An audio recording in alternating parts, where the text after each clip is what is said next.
Okay, I got it in. I wasn't going to do this today. I had already uploaded a video earlier, but I don't know. I just got in the mood to tinker, and it was so gorgeous, man. I just love this thing.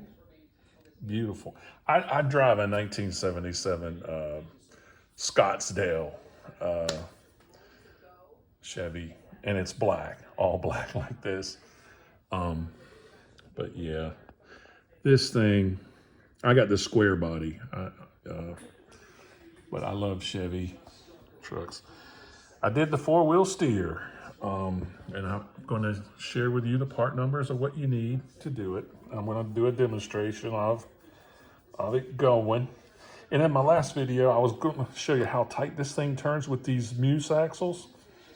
And I went on a tangent and never got around to running it, but I'm going to run it for you. I'm going to run that for you too. Old shaky pudding over here. Yeah. Okay. So here's what you need. A Y harness. There's the part number. A screw set for an SCX30, because you need the screws to mount. You only need 2 little screws for mounting the servo onto the axle, but it don't come with the servo and it don't come with the axle. So you've got about a whole screw set. The servo saver, the servo don't come with that, neither does the axle, and the front axle. Okay, and there's the part numbers for everything, right? So you buy these. And one more thing you're gonna need is a steering servo. So once you get all that, you unscrew the servo, slide the bottom of it off, and it has wires. It's super easy. There's 2 wires going to the motor, a red wire and a black wire. You swap them. You put the black wire on the red side and the red wire on the black side. That makes that motor turn backwards. And then there's a little board in there that has a rheostat, and it has 3 wires. And the one in the middle, you don't bother, but the 2 on the sides, you take the left one off the left side and solder it on the right, and the one off the right side, solder it on the left, and that makes the servo work opposite, works backwards.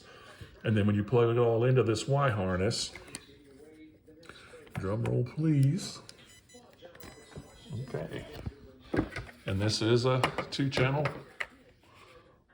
radio. Look at that. Yeah. I'll put it down on the floor and show you that little, how tight it turns. It's awesome.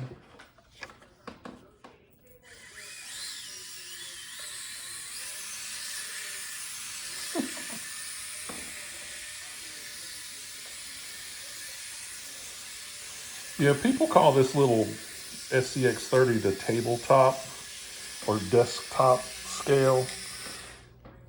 Unless you've got 4-wheel steering like this, you are not going to drive this on a tabletop. And if you could put it on a radio with mixing in it where you could do the crab walk,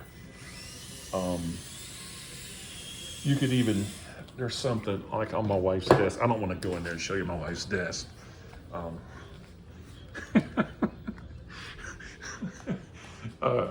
Her stapler, her red slimline stapler, and those TPS reports and TPS report cover sheets. So here's a coffee cup, right? So if you're on a desk, or let me put it over here. I hate to bounce this thing. Sorry, shaky pudding, you got to move. All right. We're going to call this hazard coffee cup corner. To try to navigate coffee cup corner at the end of a desk without this mod, even with this mod, might be impossible.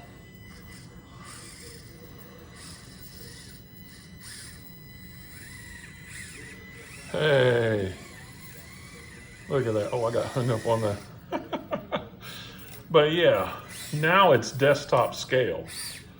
It wasn't before, but it is now. Try to come at it from the other way.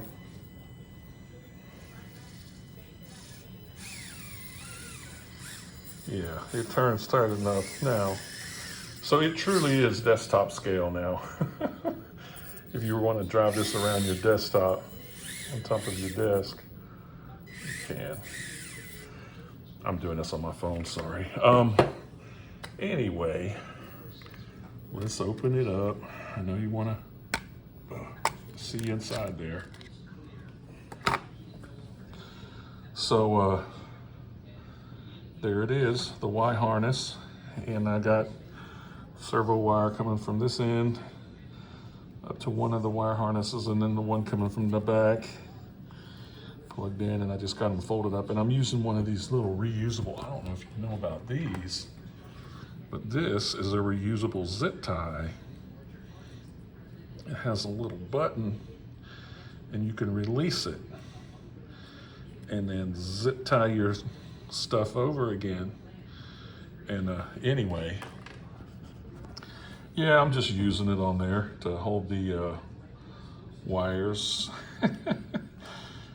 And there you go, man. That's that was fun to do, and it's super easy, and uses the same stock links back here. Didn't have to do anything different. Just took the front axle and put it back there. Oh, I did have to make a cut. Yeah, let's see. Yeah, you can see a little cut that I made. And that little piece, you take the screw out of each side, the left side and the right side, you can pop that off the back and just cut it. I used this little cutter and just cut a relief for the servo to go up in there. You know, there's actually the shocks bottom out before it even gets up in there, but it don't have that much travel anyway. But yeah, that's the only mod I had to do. Everything else was a straight nuts and bolts proposition, and the soldering, of course. But anyway, okay, stick around if you want to see me run old shaky pudding over there. Turn that off. Turn off. Okay. All right. Oh, let me turn this off.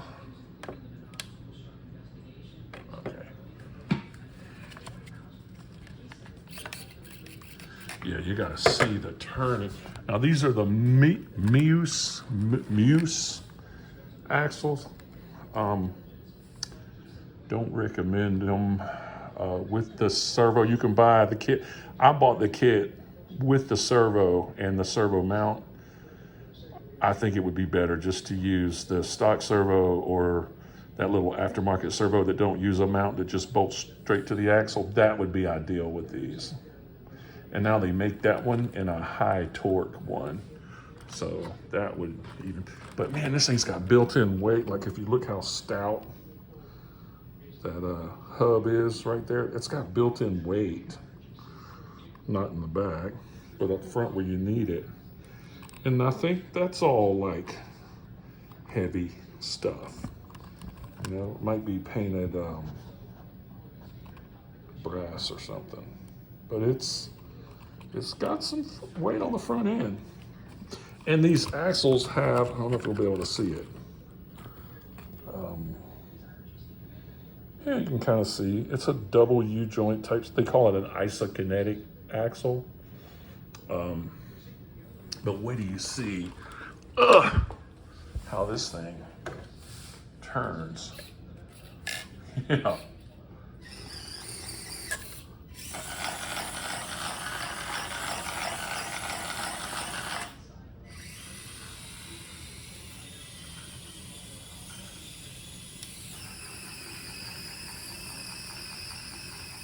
Oh, and it also came with an underdrive gear that you could stick into the rear end, which I did. And I put a little marine grease that I had.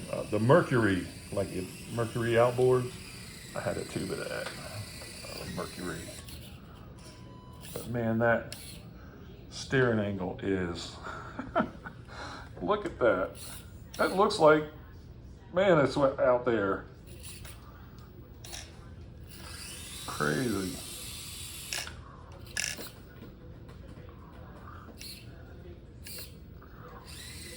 And with the underdrive in the rear,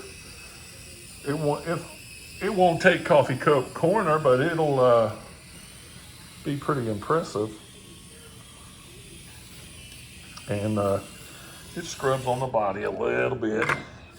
You know, I don't like, I'll pop the top, let you see in here. Take that off. Oh, this Velcro fights me. Yeah, I raised this too. I lifted that up one notch to kind of get the body off of the bumper a little bit. And on the back, you just, when you Velcro it on, just Velcro it up off the bumper a little. That gives you a little more clearance so you're not so scrubby.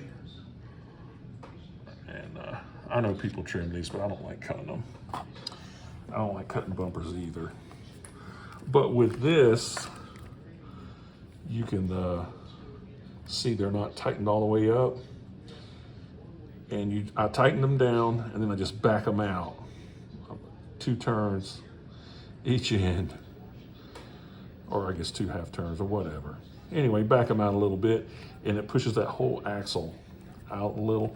And I needed it for the clearance because of that long servo that they give you. It's bumping into the radio box there, the little mount. It's not really a box, but it's, oh, and I flipped this around because where the servos plug in, I got them plugged in, the servo wire plugged into the back now because the servos did plug in over here and there is just no room with that Mues servo. There's just no room.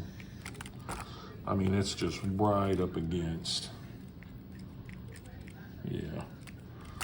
So, yeah, it's taped on there. You just flipped it off, turned it 180 degrees, stuck it back out. Now the wires, instead of plugging in from this side, they're plugged in over on this side. And the switch is on this side of the truck now instead of that side. But yeah, don't use these. Just use the smaller, not servo that's not so deep. And that mounts directly on the axle, because also the little ears right here, look how ugly that is where I trimmed it. Yeah, and I mean, it's barely, barely. But yeah, not happy with the Mues servo. It's just too deep and it's too wide. But finally got it to where I got full range of motion. I can go all the way till the shocks are collapsed. There, and in the back too. The back wasn't a problem. The backs are tightened all the way up and work really good. No issues back there. But that front was a little tricky. And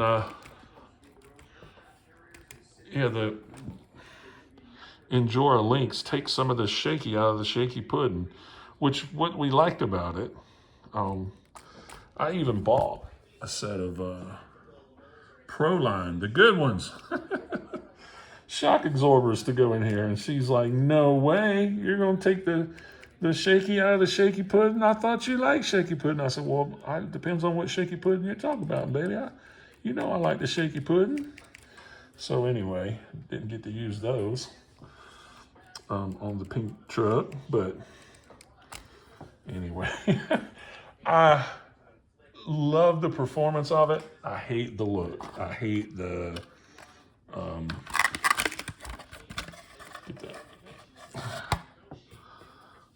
I hate how the wheels stick out a looks like a Traxxas little, you know, an Emax or something, or a Stampede, you know. I don't, it just, the scale realism, it just destroys it. The width of the axle. Now for this truck, the little SCX30, the same company that makes these axle, Mues, M-U-E-S, makes a stock width axle for this. And it's a U-joint axle, but it's not the isokinetic axle, but it's metal and it's weighted, and it's not the CV axle like what comes from the factory. It's the U-joint axle. It's got an actual little cruciform U-joint in there. So that is going to be a heavier duty axle, and I'm going to get probably another one of these and throw a couple of those Mues heavy axles in there, and maybe a different radio where I can have crab walk and stuff.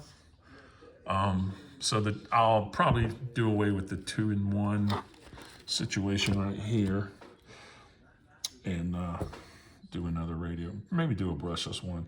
I'll probably build one up. I know I didn't do that to these yet, but I might get around to doing some brushless stuff. But we're having so much fun with it. Just around here, you know, on the bed and the floor and out in the flower bed and around the landscaping rocks. It's just so hot here in Florida, man. You don't, if you go out in the evenings, the mosquitoes will carry you away. So, but that's it. I just want you to see the cool 4-wheel steer. Super simple. You just need that Y harness, and you plug both servos into it and plug it into the steering channel, and you're golden. After you open up the servo and swap a couple wires around.